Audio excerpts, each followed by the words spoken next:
Hola mi gente. Welcome to the Mano podcast. I'm George García of the Puerto Rico Statehood Council. And I'm Martín, Rivera, Director of Advocacy.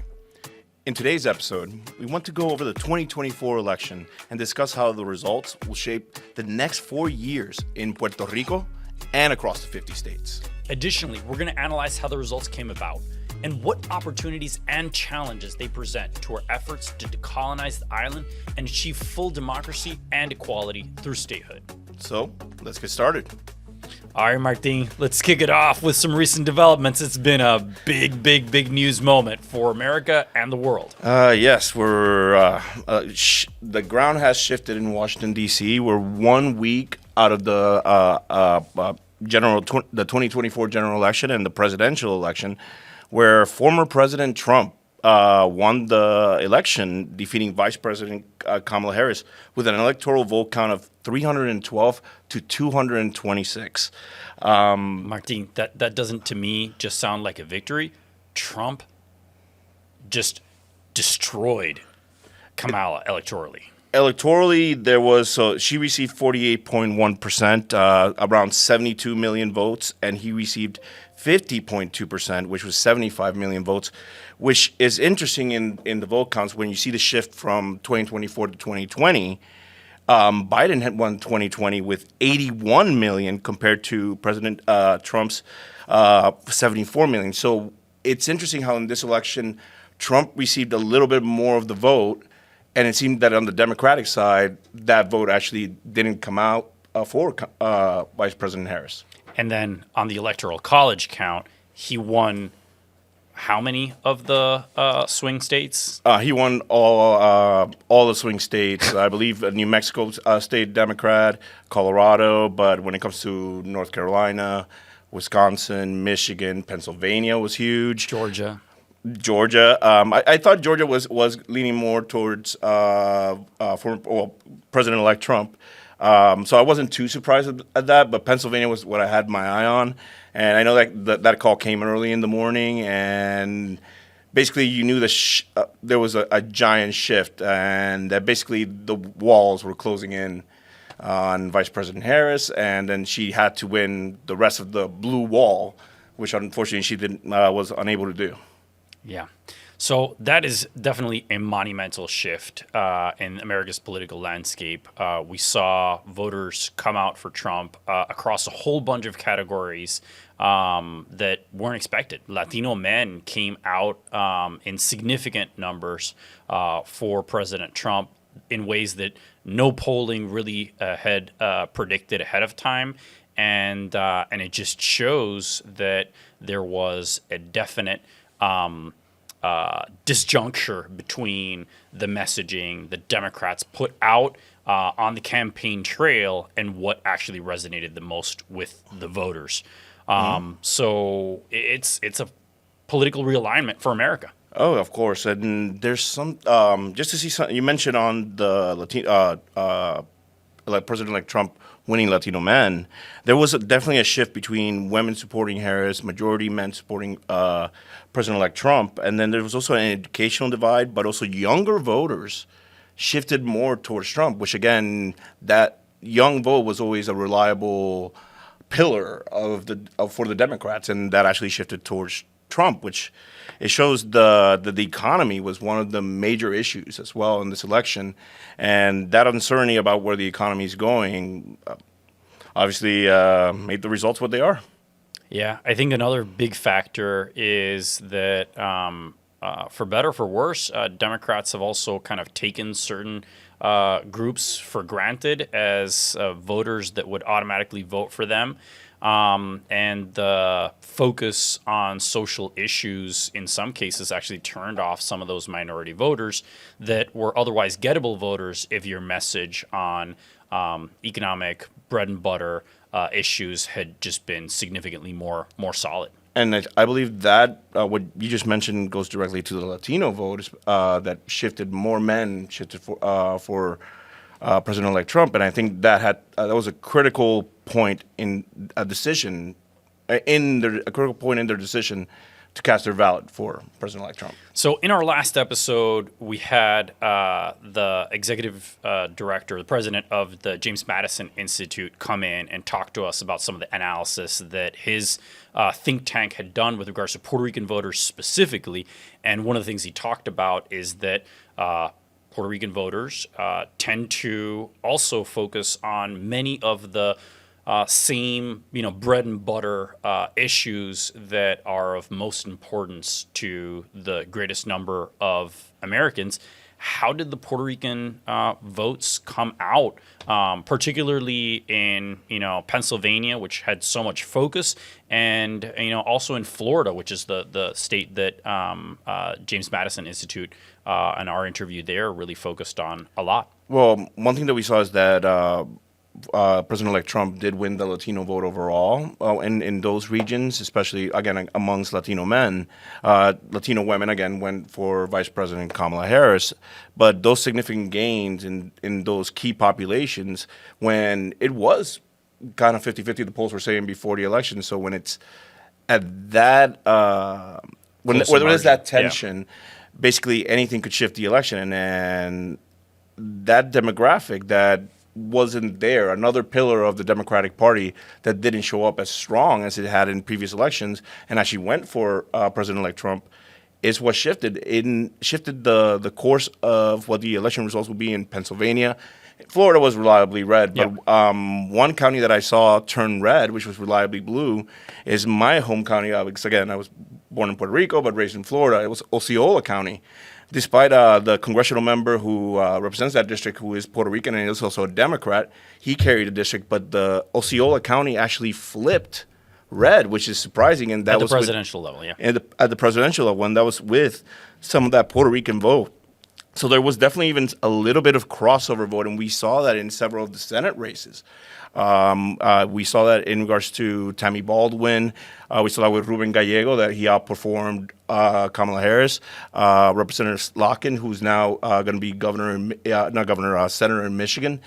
So we've seen that there was, despite President-elect Trump carrying several of these districts because he actually got a little bit of that swing vote, that we see that he's steadily making gains, and that's something that the Democratic Party has to acknowledge to rectify coming for 2026 and 2028, that we have to better message to these communities that feel left out of the conversation. Yeah, definitely.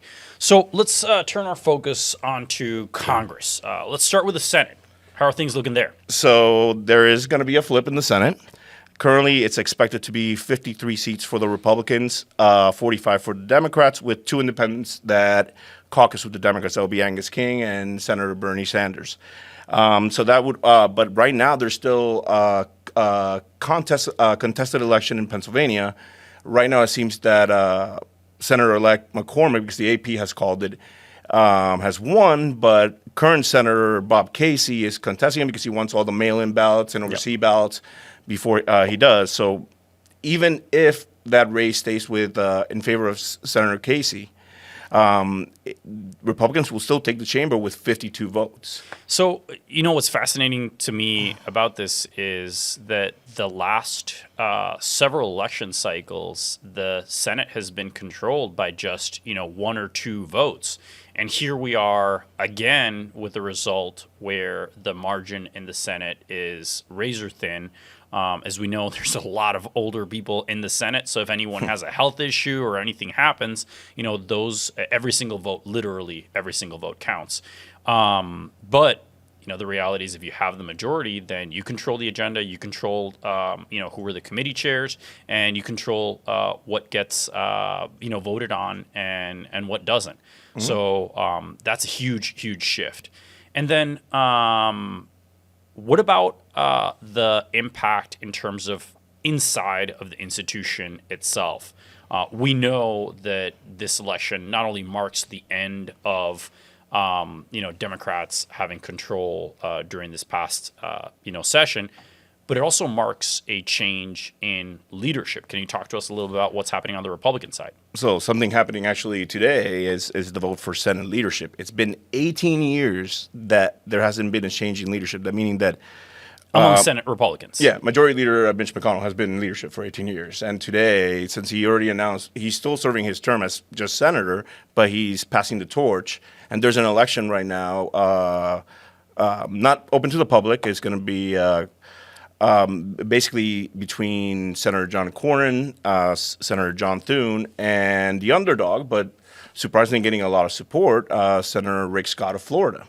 It's very interesting. So for our issue, this is particularly relevant because of the fact that the reality is Mitch McConnell has been one of the most vocal opponents in the United States Senate at the possibility of statehood for Puerto Rico.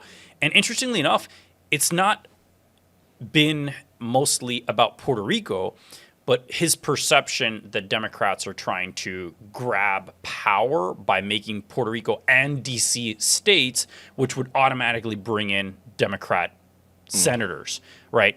And as we'll talk a little bit later on, those ideas that Puerto Ricans will automatically elect Democrats are not necessarily aligning with the electoral realities on the island, but the reality is that he has held that position. And even in the immediate aftermath of the election, he made some statements about how great it is that, Democrats won't be able to pass legislation to, add new states that will stack the deck in their favor. But the reality is his opinion every single day, every single minute matters less and less because he's no longer going to be the leader in the Senate Republican Conference. And on top of that, he's, on his way out eventually as a senator. Yeah, his opinions are a little antiquated and don't match up to the reality that is on the ground in Puerto Rico, which we will cover in just a little bit.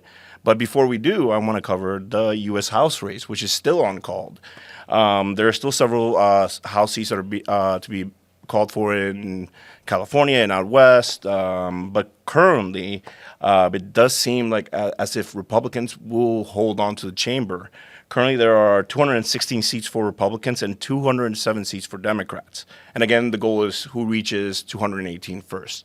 So it's basically just keep an eye out, and we'll see if by the end of the week we know for sure. But it does seem, with the way things have shaped out in the Senate, in the presidential race, and current turnout, that Republicans will likely keep the House of Representatives. But again, it's also interesting because the margin by which they will keep it is also a relatively small margin. If they do keep it, it's going to be a margin of 2, 3, 4 votes at absolute most. And what that means is that every single vote in the House, leadership is going to have to make sure that all of their members show up, that all of their members do what needs to be done. And if there's any internal infighting, as we saw during the last session of Congress, they're gonna pay the price. Yeah, but again, we'll see what occurs. But Congress everybody has an opinion here in DC, so we'll see. Most definitely, I do think that the fact that Republicans now are going to control the White House, the Senate, and the House means that there is a huge capacity to advance significant things in their legislative, administrative, and regulatory agenda that haven't been possible in a long while since Trump's first election, right? Mm-hmm. And that means big changes as well for Puerto Rico, which I think that's a good segue into our next issue, the Puerto Rico election results. All right, Martín. So I'm super excited about this because obviously this has been the bulk of our focus here at the Puerto Rico Statehood Council. For the position of governor, we had Jennifer González Colón, who is the pro-statehood candidate that is currently serving as resident commissioner, is now going to be the next governor of Puerto Rico. Tell us how that race ended up. So current resident commissioner, governor-elect Jennifer González Colón, won the race with 39% of the vote, defeating 4 other challengers because there's more than the main two-party system in Puerto Rico. She defeated Juan Dalmau of the Independence Party. He received 32% of the vote. Jesus Manuel Ortiz of the Popular Party, the pro-Commonwealth, pro-current territory status, actually ended up 3rd place. That's the second biggest party in Puerto Rico. ending up in third place, which shows the shift in Puerto Rico, that basically on the island, people are understanding that to get out of the colonial state that we're in under the territorial status ELA is not a path to the future. It's the same. The current territorial status is not viable. Right. It's ultimately a choice between statehood Correct. and independence. Yep. But then we also saw some of the minor parties. Javier Jimenez Perez, he received 6% of the vote, and he's Proyecto Dignidad, the Dignity Project, which is a Christian conservative party. correct. And then for the Movimiento Victoria Ciudadana, Javier Cordova Iturregui received 0.12% of the vote. Yeah. So basically, what we end up here with in the governor's election is a major historic moment, because we have, for the first time ever in decades, the pro-statehood party gets to elect 3 governors in a row. Now, that's massive, because normally in the way the electoral process happen in Puerto Rico, one party will get 1 term, 2 terms is, been like the high watermark for, last several decades. But 3 consecutive terms is basically unheard of for, at least the past, 3 decades, right? Mm-hmm. And also in Puerto Rico, in the Puerto Rico legislature, there were significant wins for Governor-elect Jennifer González Colón's party. Right now, the Senate president seems that the president designated is currently Tomas Rivera Schatz, who's of the statehood party PNP, but also a Republican.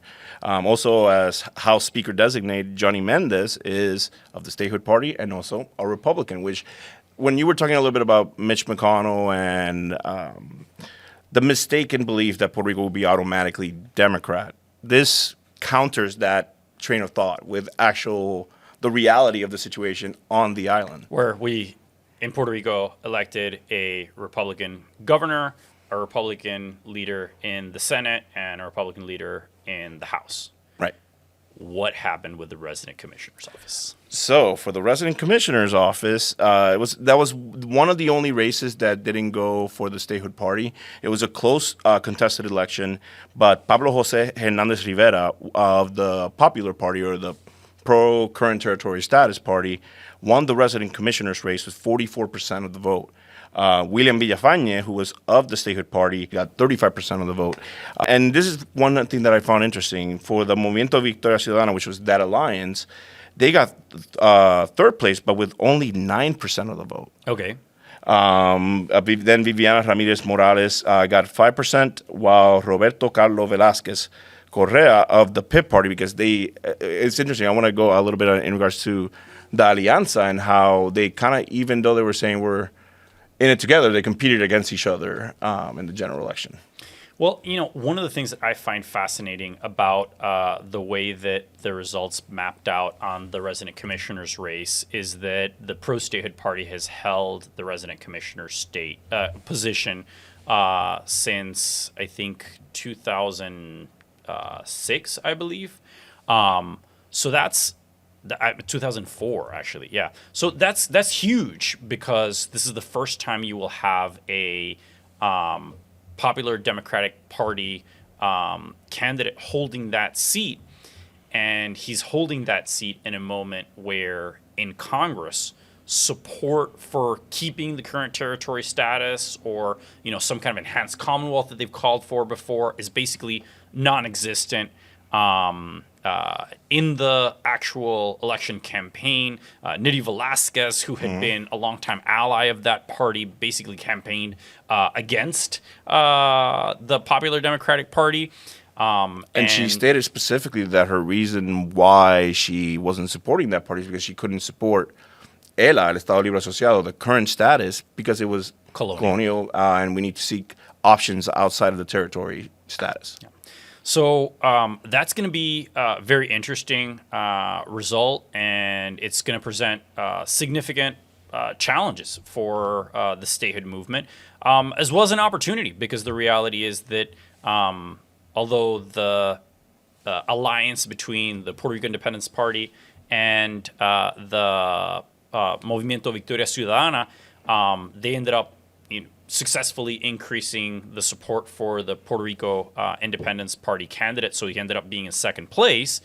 The only way for the Popular Democratic Party to claw its way back is to actually, push back against the progress that the independence movement has made. Mm-hmm. And it looks like their candidate for resident commissioner is basically their best bet to do that going forward. So it was a contested election, but again, I noticed that a lot of the support, especially that came for Pablo Jose Hernandez at the end, came from a mixed vote. A lot of people voted for the independence candidate for governor, but voted for him for resident commissioner. So I noticed that goes into one of the issues that we've covered, that a lot of people still mistake the issue of free association and what it means for the future of Puerto Rico. And one thing that I want to go into now is the Puerto Rico plebiscite itself on the status options. So I've got to say, this is another one where I'm super excited. We've been tracking this. We've been talking about this. We've been sharing information to help our listeners understand what this vote was all about. And the vote happened, and statehood won. Tell us what the results were in detail. So statehood won with 56.87% of the vote. Independence won with 30.84% of the vote, and free association got third place with 12.29% of the vote. At the end of the day, the participation rate was higher than in 2020, and again, 57% for participation. Yeah. Right. Once you round it up, it shows that again in 2020 the vote and participation rate was, again, the vote was 52%, participation rate was around 54%, and this exceeded that vote, and statehood won more votes than any candidate running for governor, for resident commissioner. So it shows that beyond the statehood party in Puerto Rico, a majority across different parties actually support statehood overall. And it's also the fourth vote since 2012 where a majority of voters reject the current territory status and vote for statehood. So it shows a clear and consistent pattern. It's undeniable. The percentage support went up.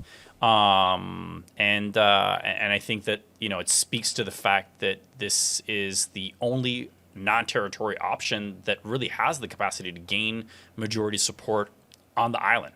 Mm-hmm. So, in previous episodes, we've talked a lot about how voters in Puerto Rico really are swing voters.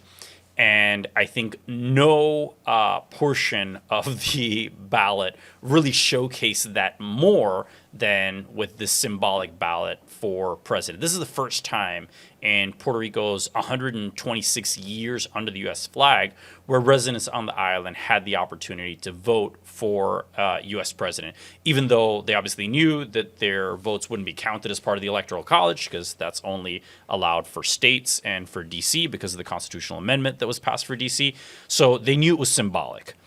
But it's the first time ever, and the results were astounding. What happened? So Vice President Kamala Harris actually won the Puerto Rico vote with 73.36% of the vote, while President-elect Trump received only about a quarter with 26.64% of the vote, which, again, goes to the thing that we've always been saying, that Puerto Rico is if it were to become a state, it would be a swing state. We saw how Jennifer González Colón won the gubernatorial race, how the Senate is going to be led by a Republican statehooder, as well as in the House chamber in Puerto Rico.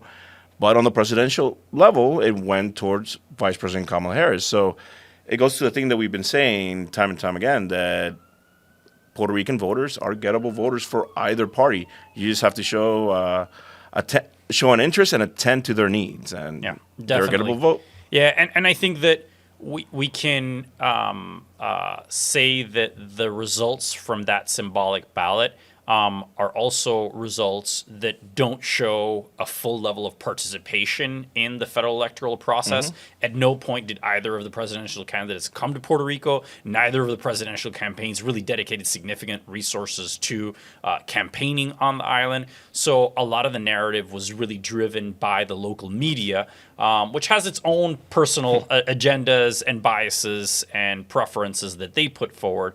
I think at the end of the day, as far as Puerto Rican voters on the island were concerned, the joke that happened at Madison Square Garden definitely locked in the position that a lot of local voters on the island had.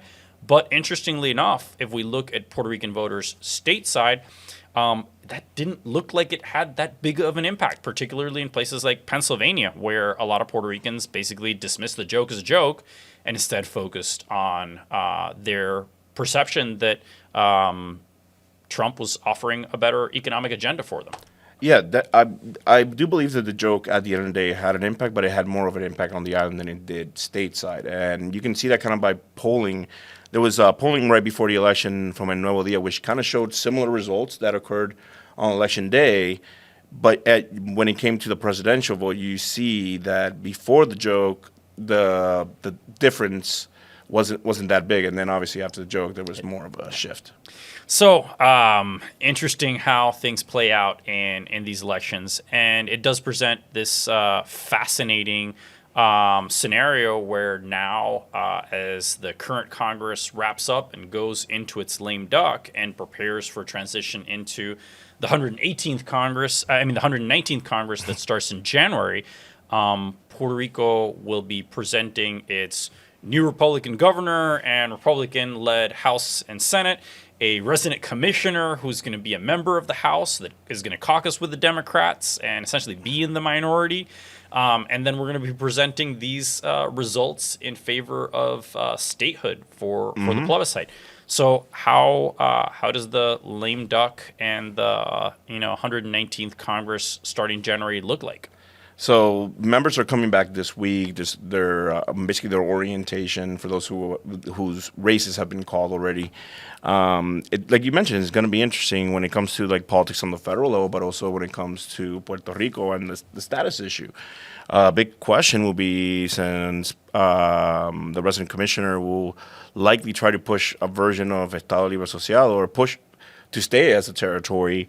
How will that conflict with the governor's agenda to push statehood? And given the election results on the plebiscite, that actually the same election that elected him, that has a clear mandate for statehood. So that's going to be interesting going forward. Yeah, it's also going to be interesting because the incoming resident commissioner, he's a freshman. He's going to be a freshman. He's just going to start getting his footing and getting to know Washington. And the resident commissioner's coming off of 8 years of building relationships and political capital in D.C. And she's a Republican at a moment where the Republicans control the White House, the House, and the Senate. So I think it's going to be interesting because the resident commissioner is a member. He's going to be in the House, but it looks like the governor is more likely to hold more political weight and power than the resident commissioner in Washington, even though she's not going to be here and she's going to be in San Juan. So it's a fascinating circumstance. And also, it's going to be challenging for her to the extent to which she's also going to have to deal with the fact that that symbolic ballot did show that voters in Puerto Rico supported Kamala Harris over Trump. And we know that President Trump tends to take such things very personally. So how she deals with that and what we decide to put forward as the best way to advance the results of statehood victory in the plebiscite, on the legislative front and what's possible, that all remains to be seen. That careful balance that has to be made. But again, it's not just for Jennifer González Colón, but also one thing you mentioned earlier, given I want one little, it's more like chisme, but I want to see the relationship between the resident commissioner and Representative Nidia Velázquez, given that, again, she endorsed the Independence Party over the party that basically started her career. And she basically infantilized him during the campaign, calling him that young guy, right? El joven, el joven. So, And now they're going to have to meet in the hallways and in the same Democratic caucus room. So that's going to be very interesting. yeah, a lot of interesting political drama in the upcoming 119th Congress. Most definitely.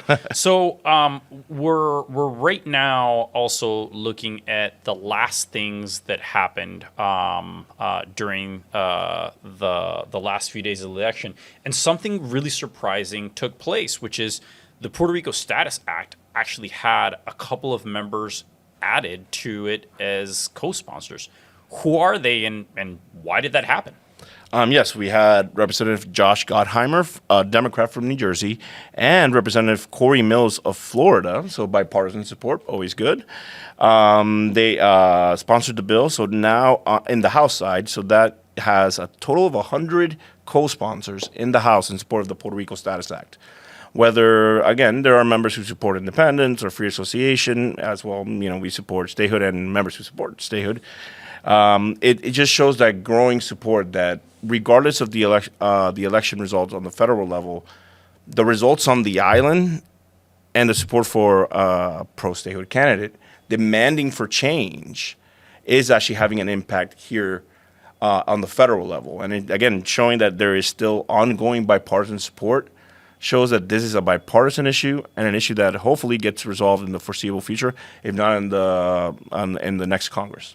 Yeah, and looking out at the next Congress, we're obviously going to have a different circumstance. We're going to have, a House Republican majority that's expected, that is now going to have a Republican-controlled Senate, and they're going to be working with a Republican-controlled White House.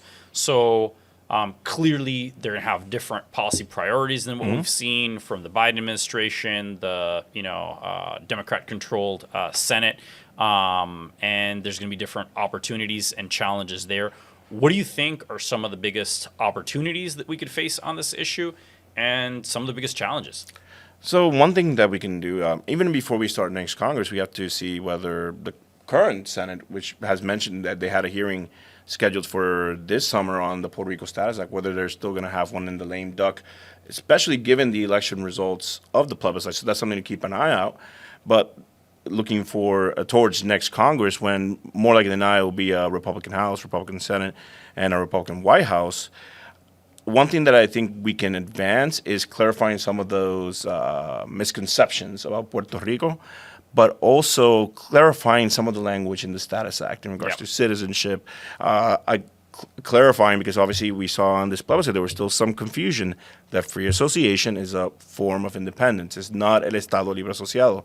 And I know we keep repeating ourselves, but we have to educate the general public.